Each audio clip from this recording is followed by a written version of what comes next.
Kate Mila-Falcha, welcome to Irish Granny Helen. Welcome back, Deborah Lupien, voice of the AKASHIC Records. Hello, Hey Deborah. there. Good to see you again. It's been such a long time. I think it should be pretty obvious to everybody that Deborah and I just pump these out in a row one night a week or whatever. It's difficult to find time that both of us are free, right? We're always juggling stuff. So this guy, William Desmond Taylor, he's always fascinated me. And I don't know why, but he's always fascinated me. And he is from Ireland, but I wouldn't necessarily call him Irish. I told Deborah I had a real big political question at the very beginning. He was born in April 26, 1872 in Carlow, Ireland. And I had to look on a map because I felt like it was close to where my mother was from. And it is. It's close to Wicklow. It's in the southeast of Ireland. His family, what I read on the internet, was his family was gentry. But if you're Irish, you know what that means. That's code word for a descendant of the English invaders, or as they're sometimes referred to, the ascendancy. So, quick history lesson.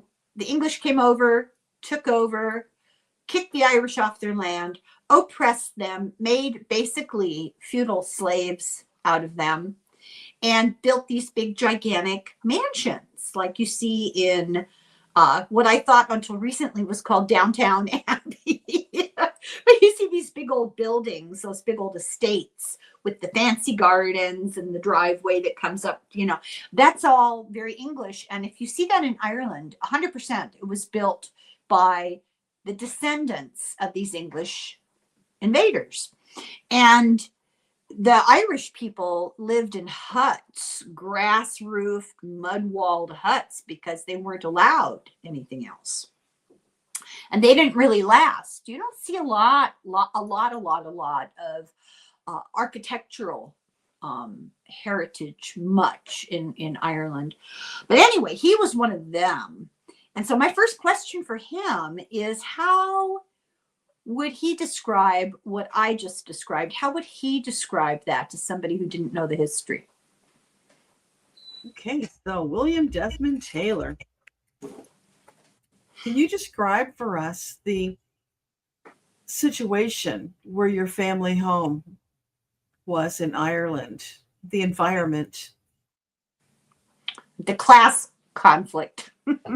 Yeah, okay, the class conflict. Can you talk to us about that? Oh, well, he's saying they always felt like the Irish looked down upon them, like they weren't true Irish. That's and true. They begrudgingly accepted them in their communities, but there was always a chip on the shoulder kind of feeling. It was, acceptance was just never going to happen. But if he's being honest, he has to admit that, yeah, they did have privileges and means that the, quote, locals didn't have. So even though they might have been born there, they never quite felt like they were locals. They always felt like they were transplants. Yeah. That it's validating for me to hear him admit that, because it's a hard situation to explain to people when somebody says, well, but I was born here and my grandparents were born here. Well, okay. I guess it must be a little bit like how the Native Americans feel when someone says, well, I'm a true American. Okay. All right. So anyway, to put a cherry on the top of this story, his father was in the British Army.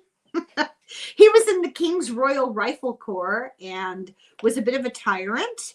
And they had 5 children. He was one of 5 children, and he and his father did not get along. This seems to be a very common story, doesn't it? Very common story. So he went away to college in England, sort of his escape. Then his family sent him. Now, 2 different stories here. We're going to get to the truth of this tonight. One story, the varnished story, is that he went to work in a dude ranch in Kansas. and did a little acting while he was there. The real story is that his family wanted to straighten him out because his behavior was so troubled, a bit like Robert Mitchum, right? And they sent him to this dude ranch. It was for troubled boys. It was to straighten boys out by making men of them. So can he describe that for us? So, William, can you describe for us your experience at the Dude Ranch?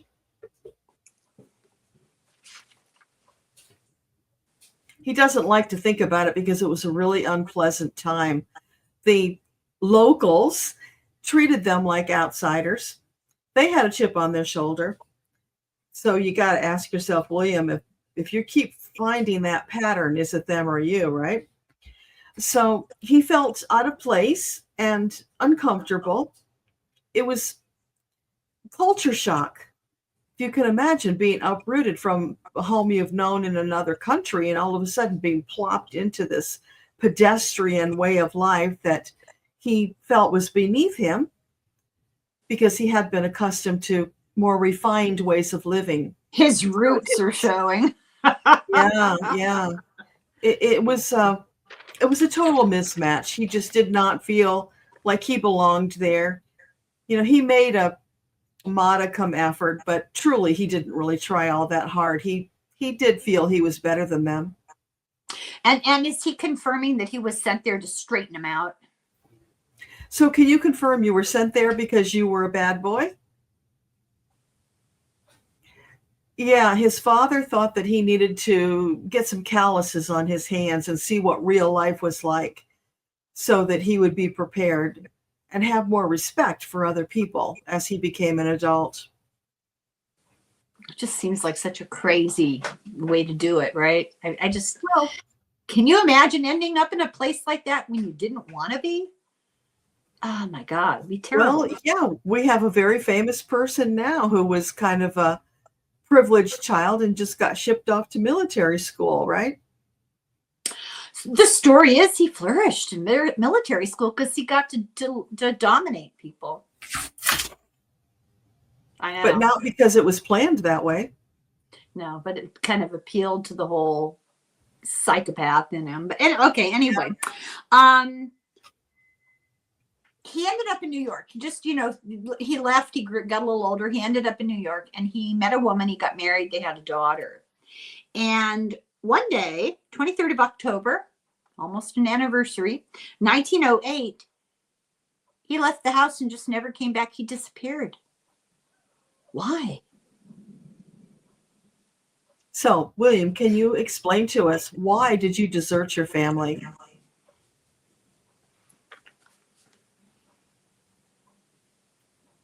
Well, truth be told, they had to get married. He always resented it. He felt trapped. He wanted out. And one day, you might call it a midlife crisis, he just felt like he couldn't take it anymore and he had to escape. So he just grabbed his things and left, didn't look back. His friends. Like he turned a page in his life. Yeah. A chapter. Closed the door. His friends made excuses that, well, sometimes he would have bouts of amnesia, but he was known for partying, for being a really heavy social drinker. And I'm wondering, was he having blackouts? Is that what they're talking about? So, William, would you say that you had blackouts? Is that why you claim to have amnesia sometimes? Well, it was a convenient excuse that people believed. Not truly. But he was a heavy drinker. There's no doubt about that. I mean, people saw it. Yeah. So this was 1908 when this happened. And so for the next 4 years, he kind of wandered around. Can he describe what he was up to? The story is he did gold mining and he did traveling acting troupes and produced things. So can he describe a little bit more? Tell us what he was up to in those 4 years. Okay. So 4 years from the time you left your wife. Can you tell us what your life was like? It was certainly more hardscrabble than he was accustomed to. So he would pick up things where he could, odd jobs, nothing skilled at that point. he got by, but he wasn't comfortable and he wasn't happy. He was really trying to find himself, trying to decide what the next chapter of his life would look like. So nothing really memorable. I think he worked in a hotel for a while because he could pass himself off as somebody more refined who could deal with the customers better than, some of the hard scrabble types that were generally working there. And he got by passing himself off as something more than what he was. He knew how to do that. He was acting the part that he had grown up being. And that's how he got by. Well, his name, William Desmond Taylor, that was an assumed name. His real name was William Cunningham Dean Tanner. And he changed his name in 1912. He went to San Francisco and he changed his name. And he was getting into acting. But there was a rumor. He ended up from San Francisco. He ended up in Los Angeles. I don't have exact dates. But there are many rumors that he was having... well, here, how did I write it down? He belonged to the homosexual society. He was a frequenter of opium parties. He was very much into having relationships with men.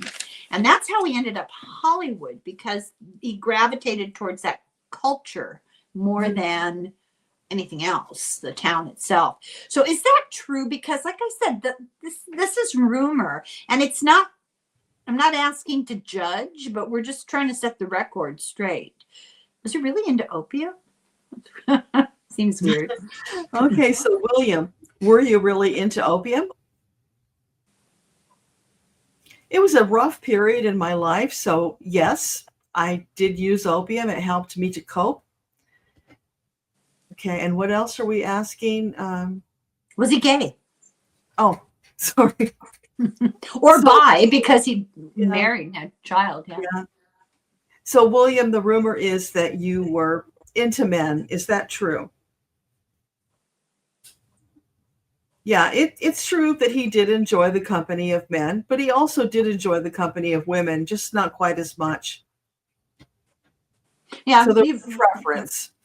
Bi, and as judgmental as society was then, they were more accepting of the notion that you were all one thing or all the other thing. I think people had a harder time accepting that you could move along the continuum there, And we now know that it's entirely. They didn't like blurring the lines. Well, people like things to be real straightforward. They don't like ambiguity. Ambiguity really threatens people. And the more rigid you are in your thinking, the more patriarchal you were raised, the more theocratic your background is, the harder it is for you to accept ambiguity. Everything has to be all right or all wrong. There's no gray area.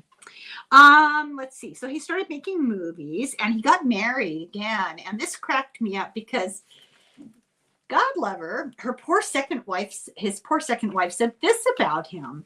He's the soul of honor, a man of personal culture, education, and refinement. I have never known a finer or a better man.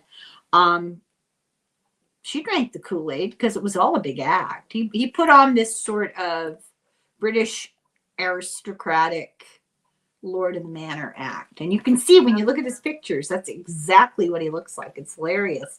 Anyway, he got into acting and directing and producing, and he ended up in Famous Players Lasky. That should sound familiar, that studio. But listen to this. In 1915, he met up with his brother's wife, and it was weird how he met up with her. Her name was Ada. This is his sister-in-law, his former sister-in-law from his first marriage. She was from Texas. No, she couldn't have been from Texas. She was from back east. Sometimes I can't read my abbreviations. She came to Monrovia, which is a town outside LA, close to LA, to get tuberculosis treatments because the doctor at this clinic was her brother-in-law from her husband, right? And she met up with him. Turns out his brother abandoned his family. And his wife remarried this doctor. I told you this was a crazy story. Isn't that bizarre? His brother Dennis was married to Ada. They split up. The brother they didn't split up. The brother just abandoned them and disappeared. Ada eventually remarried, got tuberculosis, went to Monrovia for treatment of her tuberculosis with her new brother-in-law, the doctor, to treat her. And while she was there, who does she run into? But William Desmond Taylor, aka her former brother-in-law. It's just crazy. He ended up in 1918. He joined the Canadian Army, and I'm curious. Did he join the Canadian Army because he wasn't an American citizen? Or did he join the Canadian Army because his association with the British in Ireland made it easier because, Canada? What was that all about? Okay. So, William, can you help us understand? You joined the Canadian Army. Why did you choose to do that? Things were getting complicated around his life. He needed an exit. And yes, you're correct. He did use his familial ties to be able to qualify and be accepted into the Canadian Army. And there was also a sensibility that they had that the Americans didn't have. And so he felt more comfortable there. And it feels like he didn't come in at the lower ranks. He was able to step it up a little bit because of his ability to blend in and to act, quite frankly, as somebody who was at a higher level than he really was. Yeah, let me ask, did he lie about his credentials to get a higher posting? Well, that was part of the acting. Yeah. Yeah. The Americans didn't have the sensibility. I get this vision of Michael Palin from Monty Python when he's ordering all the soldiers to march up and down the square, Okay. He ended up in France. In 1919, he ended up in France. And I wonder what that was like. This is World War I. Okay. Yeah. So was he still in the Canadian Army when he got to France? Yeah. So he went there as part of the military activity? Yeah. Okay. Yeah. So, William, what was it like when you went to France?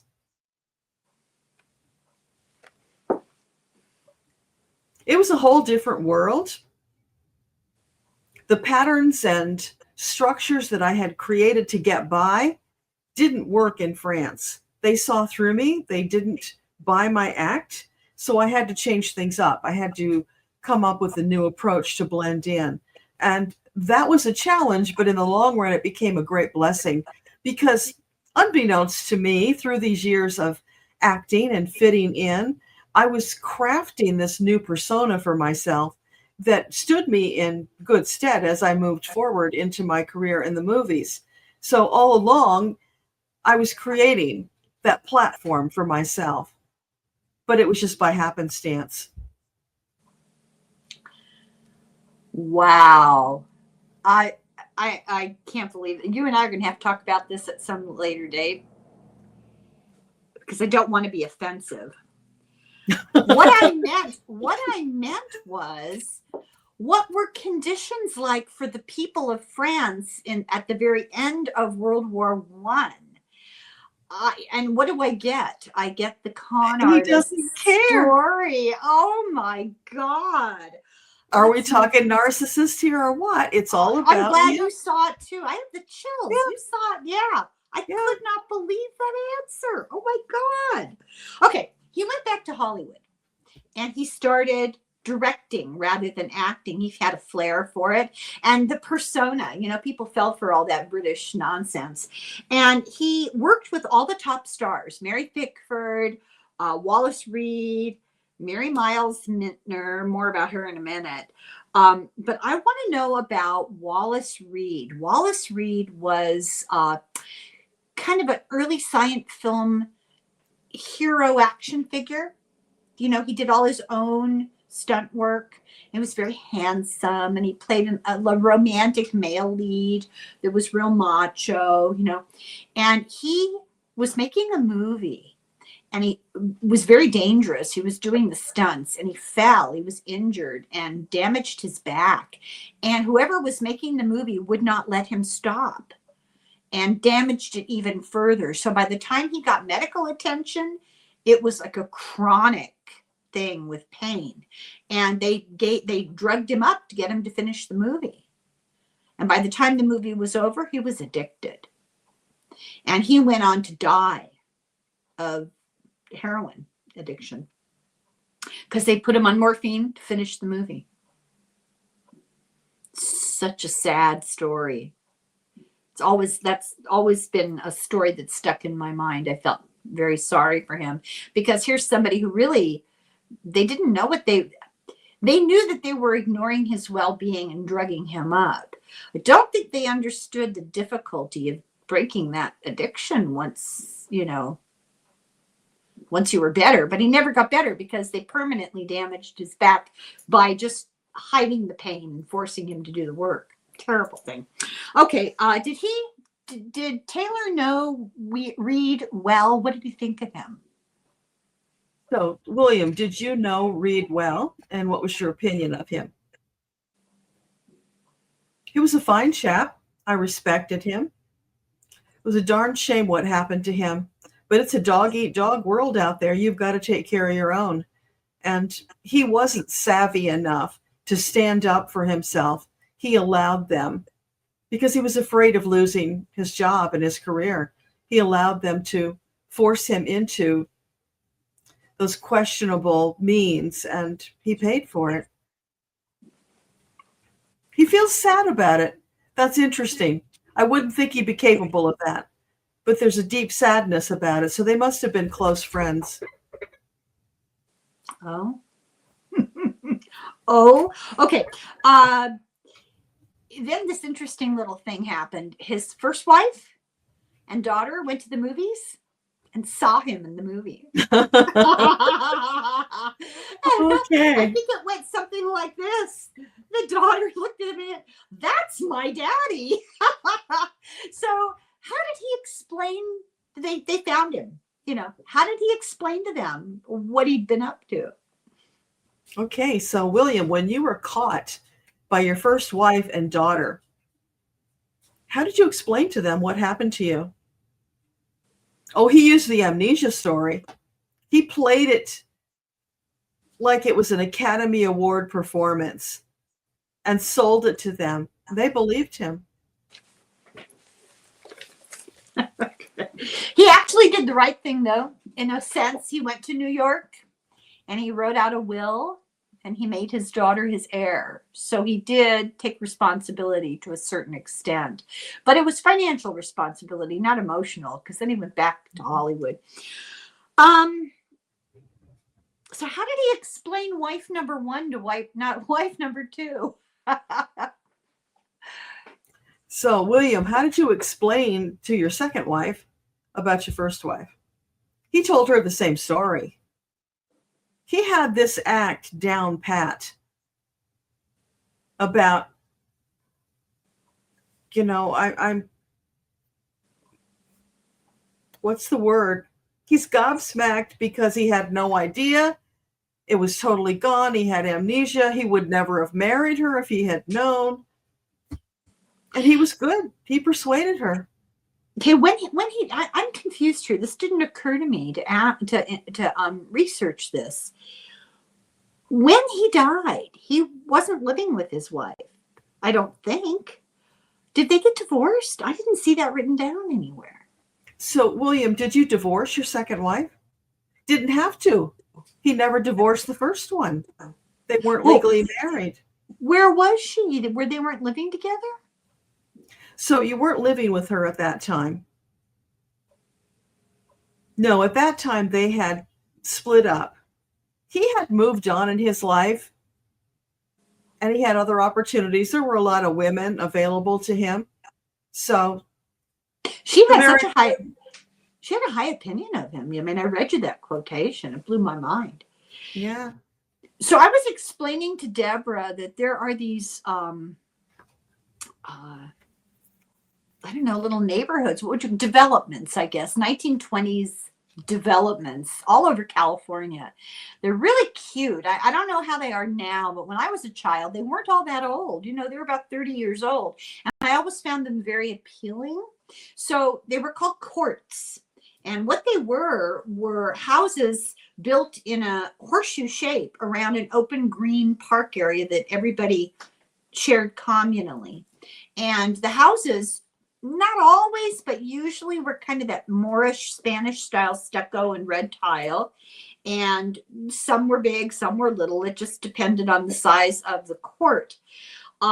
He lived in a place like that, and it must have been fairly fancy because it was more than one story, and he had a butler. So, but 7:30 in the morning on February 2nd, 1922, his body was found slumped at his desk in his apartment at the Alvarado Court Apartments in Westlake in California. It's just a neighborhood of LA. So I have a few questions about this. When the body was found, this crowd began to form. And it was early in the morning, you know, most people were home still. And this guy pushed himself to the front of the crowd and said, "I'm a doctor, let me through." And looked at him, examined his body and said, "Oh, he's had a stomach hemorrhage." And then off the doctor went. And he'd actually been shot in the back a couple of times. So my question to him is, was this doctor involved in his murder? So, William, this doctor who diagnosed you as having a stomach hemorrhage as cause of death, who was he? Was he involved in your murder?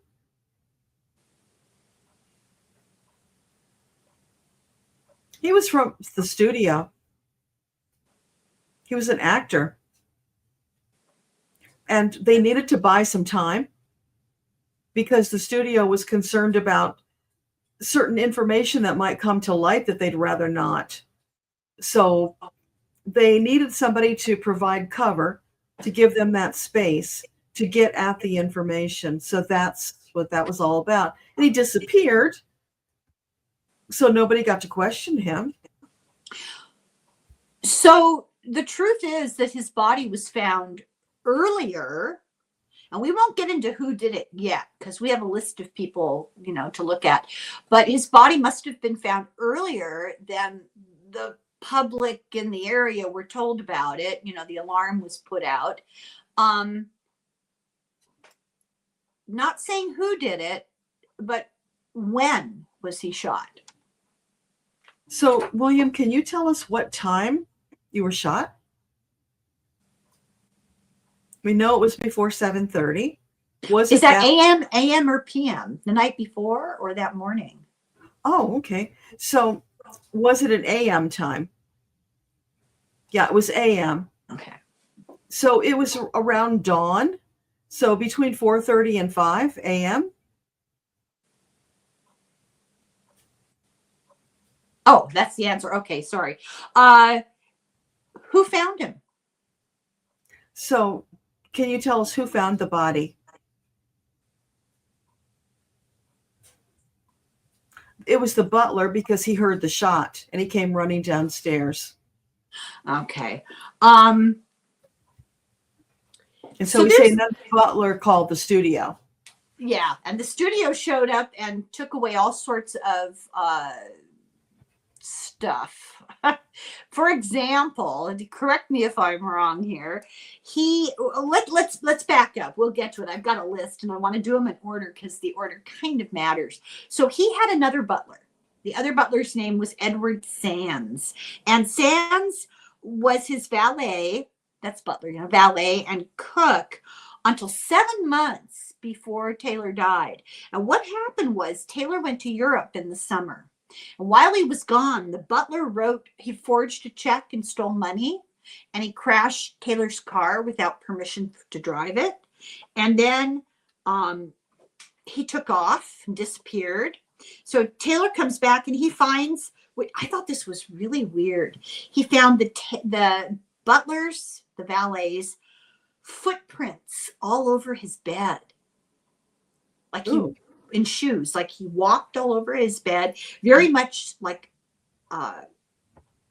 imposing possession, control, very weird. After the murder, Sands was never seen again, so he's a suspect.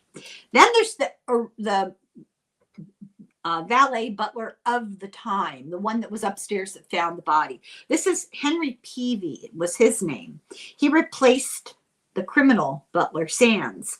He was the one, this says he found the body. I guess I wrote that down. I don't remember. It's only significant in the fact that something happened in relationship to this shortly after. He was African American. And he was famous in his crowd for only wearing golf clothes. He always wore the little golf outfit with the +4s and the cap and stuff, but he didn't play golf. So 3 days before Taylor was murdered, Henry was arrested for vagrancy. And I'm thinking, you mean arrested for standing around while black? Yeah. Yeah. The writer of the New York Daily News said that Henry was the murderer, even though the cops cleared him. 100% the cops cleared him. The racist newspaper blamed him and wouldn't let it go. So they tried to set him up for an article, to get viewers for their magazine or their paper.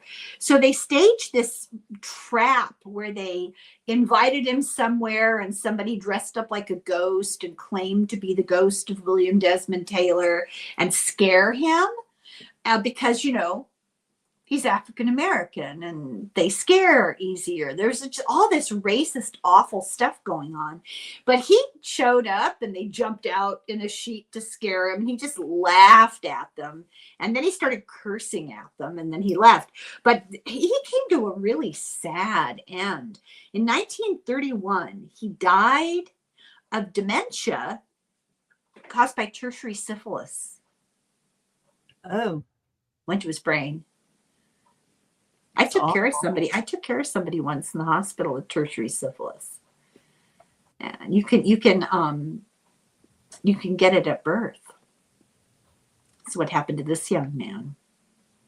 Yeah, the people have a misguided notion about it. It's terrible, terrible disease. Okay, the next person in the cast of characters, this is like an Agatha Christie mystery, is the famous actress Mabel Normand. And Mabel Normand played an important role in the life of Roscoe Arbuckle. When he started making movies, they made the Mabel and Roscoe movies, the silent films. They made a great comedy duo. She was the girlfriend of Mack Sennett.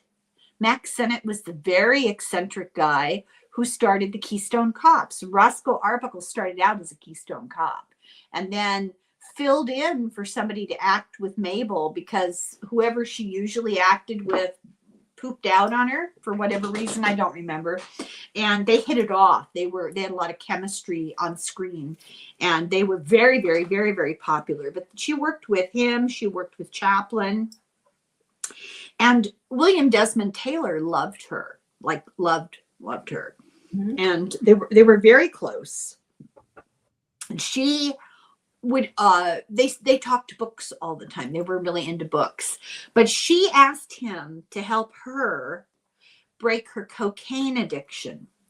Now, there's a story about her, and I've been researching it again because I wanted to be accurate when I talked about it here. And you can't get a straight story. So I'm hoping that maybe he can clear it up. So this is the story. She was dating for a very long time, Mack Sennett. They were inseparable, even though he was weirder than what. And they would often have friction. And one night she caught him with another actress, Mae Bush. And when she confronted her at her front door, this was all witnessed by her chauffeur. She confronted Mae Bush. She caught them together at Mae Bush's house, and there was a big fight, and it turned physical. And Mae Bush threw a vase at her and hit her in the head and knocked her unconscious. Now, this was witnessed by other people. Knocked her unconscious, and she was unconscious for days. I remember being horrified by how many days it was. I want to say something like 2 weeks. It was crazy. When she came out of the coma, a miracle that she did, she was never the same. She was always hyper. You know, I always felt like she had a little tinge of bipolar disorder, you know. And then she started being really, really promiscuous and really into cocaine and wild and crazy, spending money like out of control. She had a closed head injury is what she did. You know, that's what happened to her. And her life kind of spiraled out of control. And eventually she was out of the movies. And then she got tuberculosis. And she died of tuberculosis. So I want to ask William Desmond Taylor what his relationship with her was, and is the story about the head injury true, and did it really change her personality? And then I have another question. Okay, so William, can you help us to understand what happened to Mabel Normand? Is it true that her personality changed after she was in the coma? Night and day difference, absolutely. It was very clear that there was brain damage. She was never the same again. So she did get hit in the head with a vase. That's true. Yeah, yeah. Okay. I can see the brain swelling and putting all that pressure, you know, on the skull. And that's why it took so long for her to come back around. And so because there was so much swelling, there was some damage. You know, it damaged one of those areas of the brain about impulse control. Yeah, frontal lobe. She got hit in the front. Yeah. Yeah. Temporal, frontal. Yeah. Whatever. Well, but that's, you know, this area of your brain has a lot to do with damage to that does make for criminal behavior and wild, uncontrolled behavior, impulse control. You're right. You know, it's really sad because she was apparently a really wonderful person. So is it true that she came to him before he died, that she came to him and asked for help with her dependency in cocaine? Because that fits into the theory. What happened is, this is the story. She came to him kind of wild and crazy and out of her mind, addicted to cocaine, couldn't get out of it, was going to rehab constantly, wasn't getting any better. She went to him and asked him for help. And he tried to help her by telling her, whether he did it or not, I don't know, but his plan was he was going to go to the police and he was going to turn in her supplier. And one of the theories of his murder is that the drug guys put out a contract on him to shut him up. So did she come, not saying who killed him, but did she come to him and ask for help with her addiction? So, William, did Mabel Normand come to you and ask for help with her addiction? He said, no, that's not true. And he doesn't know if he could have helped her anyway. Isn't that interesting? Because that's a long held. He said red herring. Oh, okay. A little hint there. I can take a hint.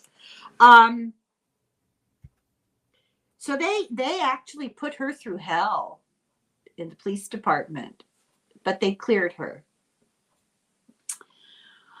Apparently she fell apart at the funeral too.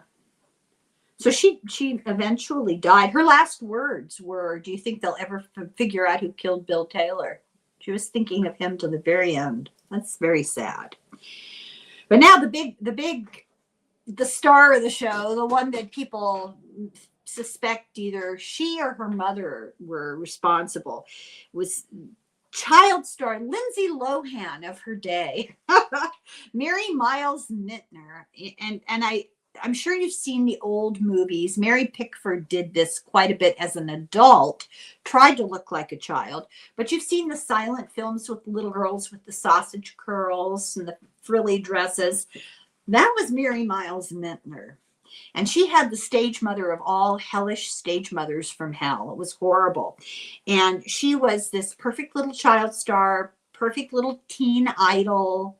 You know, she really was Lindsay Lohan of her day. And Taylor happened to be around as she was moving away from child roles into teen roles.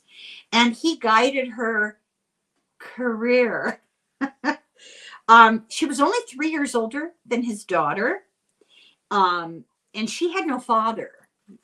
You know, her mom, I don't know. I don't think her father was ever in the picture. So here are the rumors, and how much of this can he clear up? The rumors are the studio came to clear out her lingerie and belongings before the police came.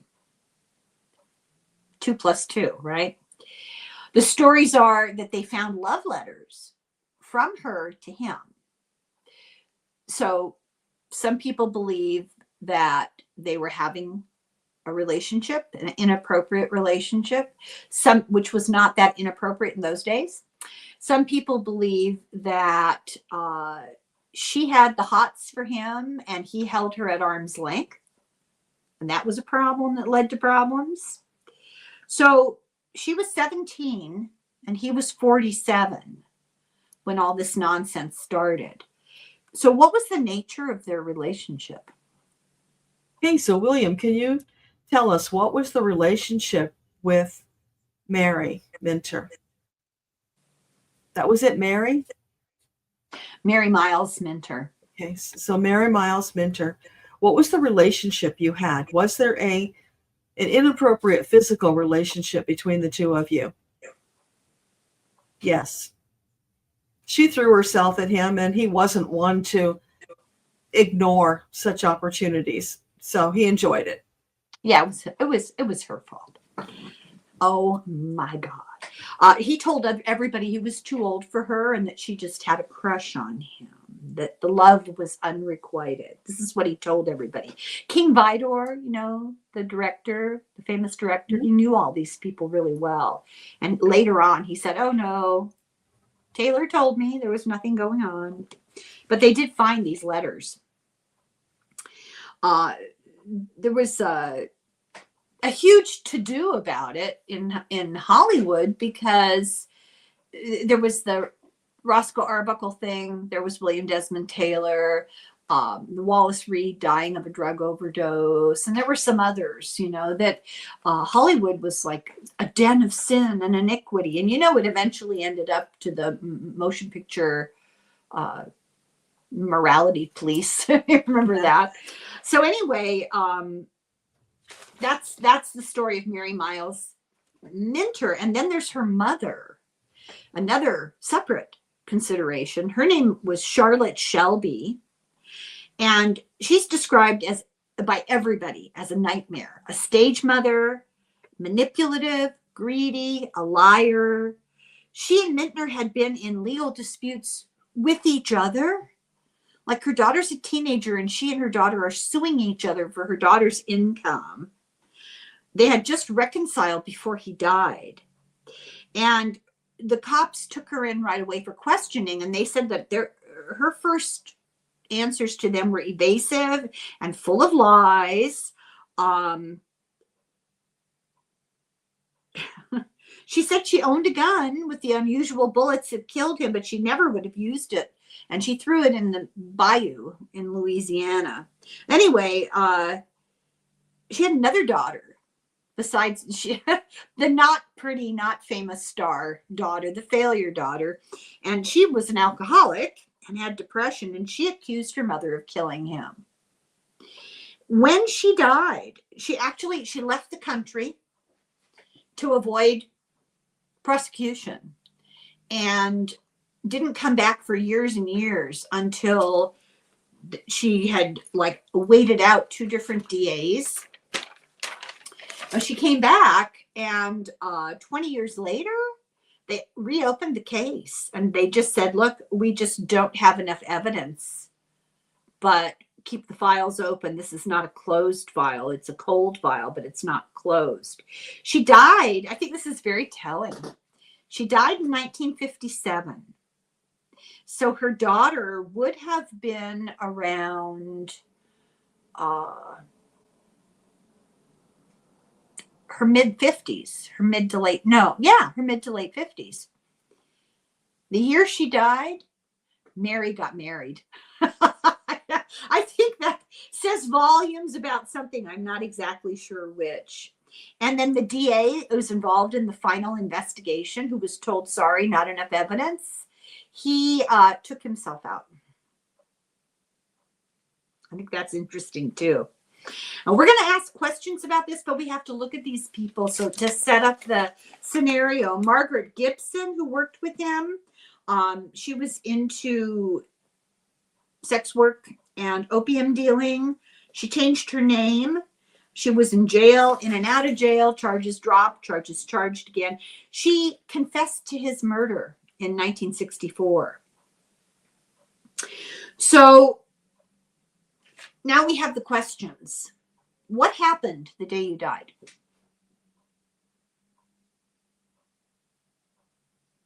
I'm just looking for something that you spurred while we were talking. Okay, got it. So, William, can you tell us what happened the day that you died? He was up early because he had a shoot that day. So he was preparing for that. Oh. So Mary had spent the night and her mother came looking for her before dawn. And when she found her there, she just went into a rage. And you could kind of picture the rest of that. Do you want to go there? They're all dead.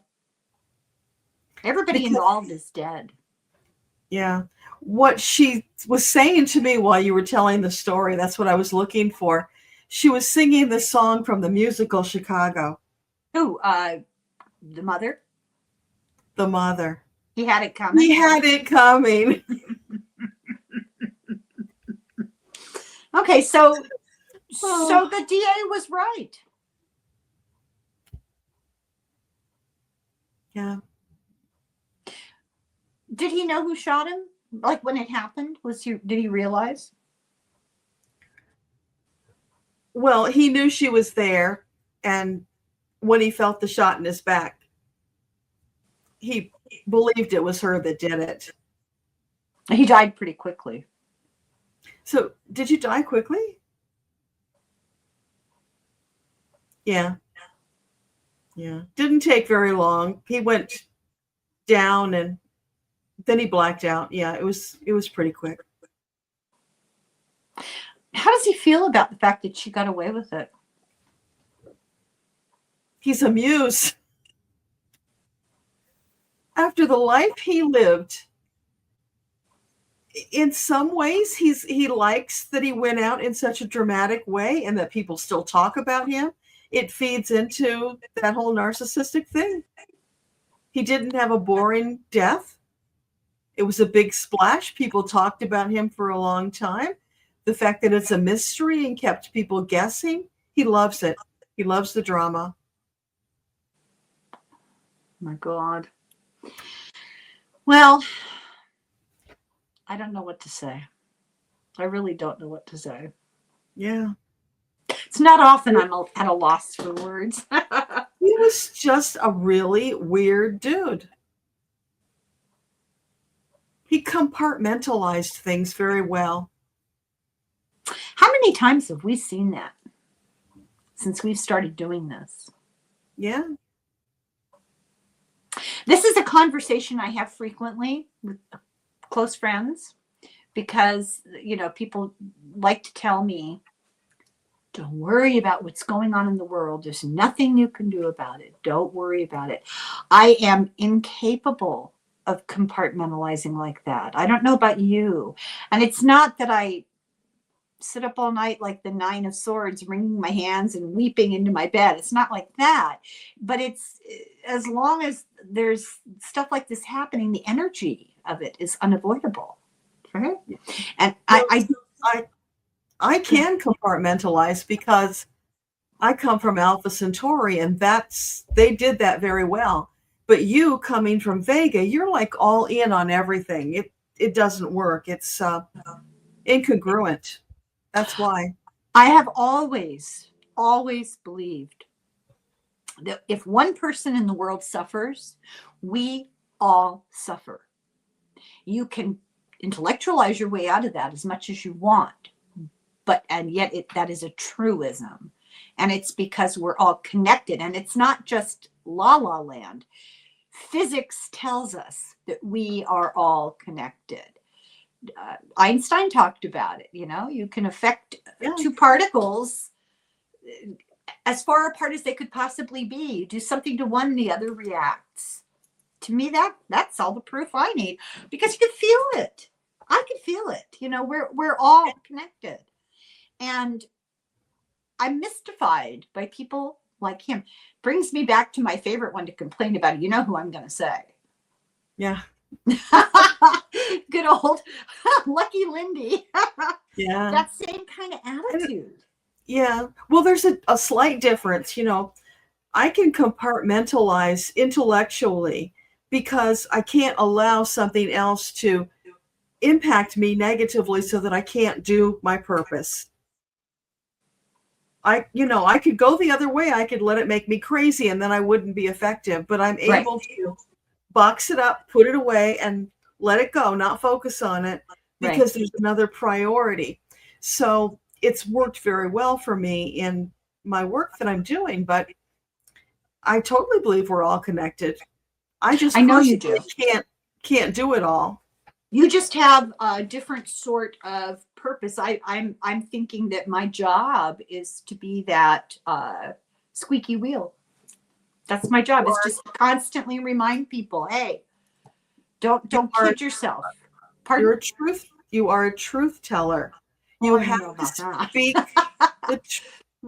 in this respect. When you see injustice and corruption, you are compelled to speak about it because that's wired into your soul. That is what it feels like. I can't not.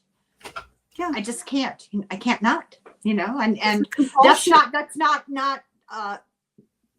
a humble brag. That's kind of a problem. But we are also different in those regards. You're a person of action. I'm a person of bleeding heart. My poor heart. Yeah. It's interesting to talk to people who are so good at compartmentalizing. It's mind-boggling to me. Absolutely mind-boggling. Yeah, it can be a good thing. It's not always bad. I know a number of people, their soul is wired so that they are able to do that. That's their survival mechanism. Mm-hmm. Yeah, it is a survival mechanism. Denise and I just finished today doing this long thing we've been doing about Lori Vallow and Chad Daybell. Does that ring a bell for you? Yeah. And it's exhausting to even talk about these two characters because they just go through their life leaving a trail of scorched earth, and it doesn't matter if you're a child or a husband or an innocent bystander, very much like they bring to mind Bonnie and Clyde. So wrapped up. Saturday morning cartoons, The Tasmanian Devil. Yeah.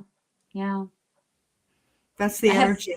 Yeah. It's just chaotic and completely damaging and without care about the effects. Yeah. There's a great episode of Dateline. It's a few months old. She was sentenced in April. No. Yeah, I don't know if she was found guilty in April and sentenced in June, but since the beginning of the summer, she's over and done with life in prison. And she was interviewed at the prison by Keith Morrison for Dateline. You have to watch it. I can't even describe it. It's unbelievable. It's psychopathy in all its glory. It's unbelievable. She tries so hard to push his buttons, and he doesn't react the way she wants him to. And you can see her getting mad. But when she gets mad, she has a smile, but there's no smile in her eyes. You know what I mean? Oh my God, it's so disturbing to watch her. We ought to do something about them at some point soon, because that's just a very strange story. Now that he's on death row, of course, because he's the boy.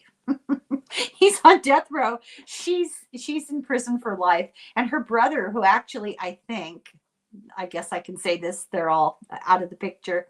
Her brother's dead. Her brother actually did the killings for her at her behest, with the help of Chad. Terrible situation. Oh well, I think we should probably thank Mr. Taylor and send him on his way. Did that cover all of your questions? Because I interrupted you. No, I think no, it's fine. No, you didn't interrupt me. Yeah, because we know what happened, and we kind of suspected we knew what happened, and there were, like you said, red herrings. Maybe the only other question I can think of is, who put out the red herring of the contract killing? Who created it? Can you tell us who put out the story about the contract killing? Where did that come from?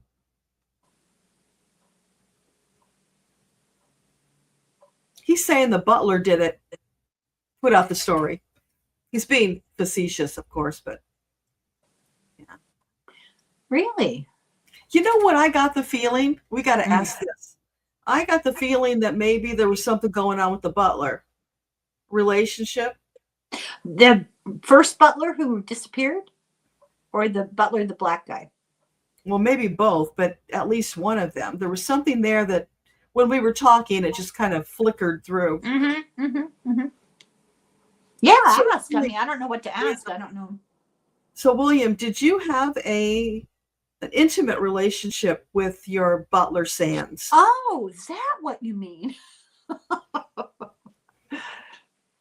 And what about Peavy? Was it Peavy? Yeah, Peavy. Did you? Well, yeah, both of them. Do you know that it didn't even occur to me? I thought you meant they were involved in the murder.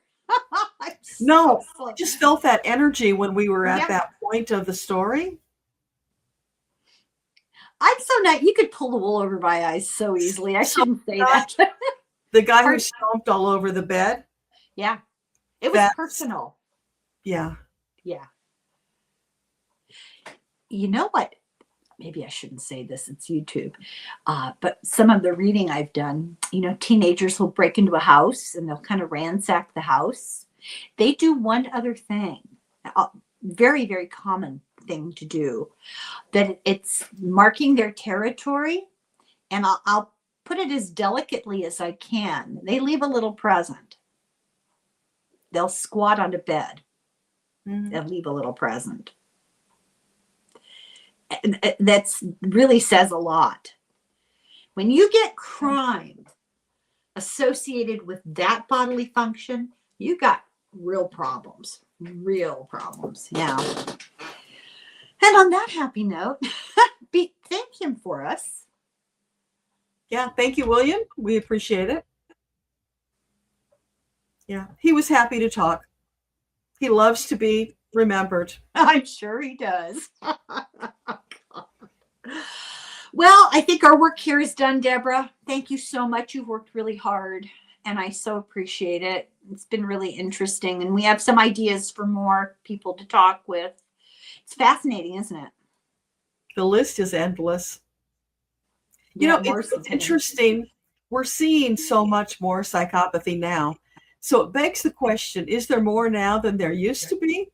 Or is it just that we're more aware of it? I think we're more aware of it. I don't think there's more than there used to be. You can go back in history, and some of the most famous figures in history were stone cold psychopaths. It was, and lots of, social expectations were such that cruelty and the domination of men and all that kind of behavior that's psychopathic anyway was socially acceptable. And the lines about what was okay and not okay were very blurred.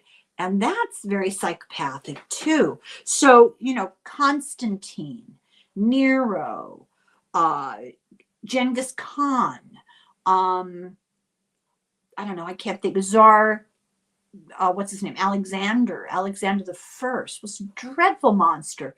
Who else? I can't think of anybody else, but you know what I'm saying. There were tons of rulers. Alexander the Great, he was nuts. Napoleon, nuts. So it's not, and those are just the famous ones. I did a book probably 2 years ago called Kings, Conquerors, and Psychopaths. And it was written by a man who was an emergency room doctor. And I want to say some kind of behavioral, like he had a PhD in something more psychological. I just don't remember what it was. And he wrote this book starting way in early history. And his premise was psychopaths have always been amongst us and always risen to the top because they don't care, as we are finding out here. And the nature of what a psychopath looks like might be a little different in the context of culture and time. And he says today we are living through a period of time where the psychopaths are the corporations. Really interesting book. I show it to you, except I gave it away as a gift. Had a drawing. Gave it away. It's a really good book. Really, really good. All right. The video is here to be. The video is on your channel, so we can search for it. I think so. In November, 2 + 2. In November, I cleaned a lot of videos off my channel. And I did it for a variety of, I chose things for a variety of reasons, particular opinions. Some of my decorating was seasonal and some of it attracted the attention of the wrong people. Let's just say that if I was in Florida, they would try to scrub me from the intersection. So, and it just, it's hard enough to do this without attracting the wrong attention, right? So I may not have left it. I hope I did, because it was a really good book. But if I had the wrong things out on display, I might have gotten rid of it. Yeah. All right. We'll look. Yeah. Thank you. Thank you, Deborah. I really, really appreciate it. It's always fun. And people love you. They love what you do. So I really appreciate it. This was really twisted today also. Fascinating. I told you. I know crazy when I see crazy. Thank you, everybody, for watching. And we'll be back. Slángafoil, slánte. Bye.